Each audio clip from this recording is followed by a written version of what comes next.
हर छठ मैया की जय। हर छठ महाव्रत करने से पुत्र की रक्षा होती है।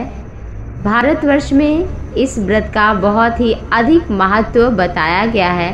पुत्रवती स्त्रियां अपने पुत्र की लंबी आयु के लिए ये महाव्रत करती हैं। हल छठ किसानों का भी पर्व होता है। बलराम जी के भगवान कृष्ण के बड़े भ्राता के जन्म दिवस के उपलक्ष्य में मनाया जाता है। बलराम श्री कृष्ण के बड़े भाई थे, जिनका प्रिय शस्त्र हल था, इसीलिए इन्हें हलधर भी कहा जाता है। इस दिन हल की भी पूजा की जाती है, बैल की पूजा की जाती है।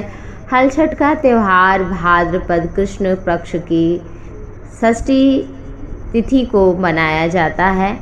कुछ लोग हल छठ का त्यौहार भाद्रपद शुक्ल पक्ष की षष्ठी को मनाते हैं। महिलाएं अपने पुत्र की रक्षा के लिए बड़ा त्यौहार उत्साह के साथ करती हैं। 2022 में छठ का त्यौहार 17 अगस्त 2022 में मनाया जाएगा। हर छठ कैसे मनाई जाती है? इस व्रत का पालन करने वाली महिलाएं इस दिन हल से जुती हुई सामग्री, अनाज, फल आदि नहीं खाती हैं, ना ही गाय का दूध अथवा घी खाती हैं। इस दिन उन्हें केवल वृक्ष पर लगे खाद्य पदार्थ खाने की अनुमति है, वो भी बिना जोता बोया। भैंस का दूध ले सकते हैं और भैंस का बना हुआ घी और दही, जो भैंस का हो, गोबर, महुए का फल, फूल, पत्ते, ज्वार की धानी, ऐपन, छोटे से मिट्टी के कुल्हड़, बांस और महुए के पत्ते से बना होता है। देवली छिवली। प्रातःकाल महुए के दातून से दांत साफ करना चाहिए। बिना जोते बोए खाद्य पदार्थ खाए जाते हैं। पसई के धान, चावल, भैंस के दूध का उपयोग भोजन में किया जाता है।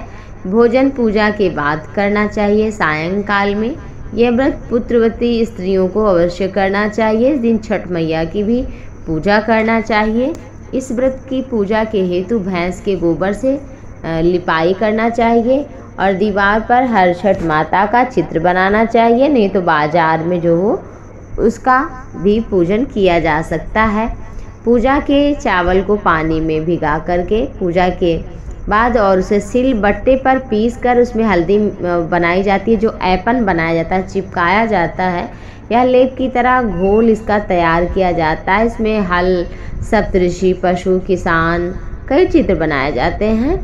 कई परिवार केवल हाथों के छापे बनाकर ही ऐपन की पूजा करते हैं। पूजा के लिए पाटे पर कलश रखें। गणेश जी, गौरा माता को स्थापित करें। मिट्टी के कुल्हड़ में ज्वार की धानी, महुआ का फल भर दिया जाता है। एक मटकी में देवली छेवली को रखा जाता है। सबसे पहले गणेश की और फिर गौरी की पूजा की जाती है। हर छठ माता की पूजा करते हैं। फिर इसके बाद कुल्हड़ एवं मटकी की पूजा करते हैं। इसके बाद छठ की कथा पढ़ी जाती है, आरती की जाती है। आरती के पश्चात प्रणाम आदि करके महुए के पत्ते पर महुए का फल रखकर उसमें भैंस के दूध से या दही भैंस का हो उसके साथ खाया जाता है। पसई का चावल भी खा सकते हैं। कथा इस प्रकार है। ग्वालिन थी, वो दूध दही बेचकर अपना जीवन यापन करती थी। वह गर्भवती थी। एक दिन जब वह दूध बेचने जा रही थी तो उसे प्रसव का दर्द शुरू हुआ। वो समीप एक पेड़ के नीचे बैठ गई, जहां उसने एक पुत्र को जन्म दिया। ग्वालिन का दूध खराब होने की चिंता थी कि मेरा दूध कहीं ना खराब हो जाए तो कैसे बिकेगा, इसलिए उसने पुत्र को पेड़ के नीचे सुलाकर वो गांव में दूध बेचने चली गई। उस दिन हर छठ माता का सभी को दूध चाहिए था। ग्वालिन गाय का दूध था, झूठ बोलकर कि भैंस का दूध है ये बताकर दूध बेच दिया। इससे छठ माता नाराज हो गई, उसके पुत्र के प्राण हर लिए। जब ग्वालिन आई तो ये देख करके बड़ा ही उसे संताप हुआ। उसने गांव में जाकर सभी के सामने अपने गुनाह स्वीकार किया, सभी से पैर पकड़कर क्षमा मांगी। उसके इस तरह से विलाप को देखकर सभी ने उसे माफ कर दिया, जिससे हर छठ माता प्रसन्न हो गई और उसका पुत्र जीवित हो गया। तब से ये महाव्रत विशेष रूप से किया जाता है। कहा जाता है जब पैदा होता है बच्चा तो उसके छठे दिन छठी ज़रूर करना चाहिए और 6 महीने तक माता उसकी अवश्य ही देखभाल करती हैं बच्चे की, उसे हंसाती हैं, उसका पूरा ध्यान देती हैं। और माता छठी हैं जो बालकों का विशेष रूप से ध्यान करती हैं। तो जो माताएं बहनें जो संतान हैं जिनके, वो अगर इस व्रत को करती हैं तो निश्चित ही छठी मैया उसके बालक की रक्षा करती हैं। इस दिन विशेष ध्यान रखें कि खुदाई इत्यादि नहीं करना चाहिए हल छठ के दिन, और बिना जोते बुए हुए फल का या अनाज का उपयोग करना चाहिए, तथा गाय का दूध इस दिन सेवन नहीं करना चाहिए। इस दिन भगवान बलराम का जन्मोत्सव भी होता है, तो उनकी भी पूजा कर लेनी चाहिए।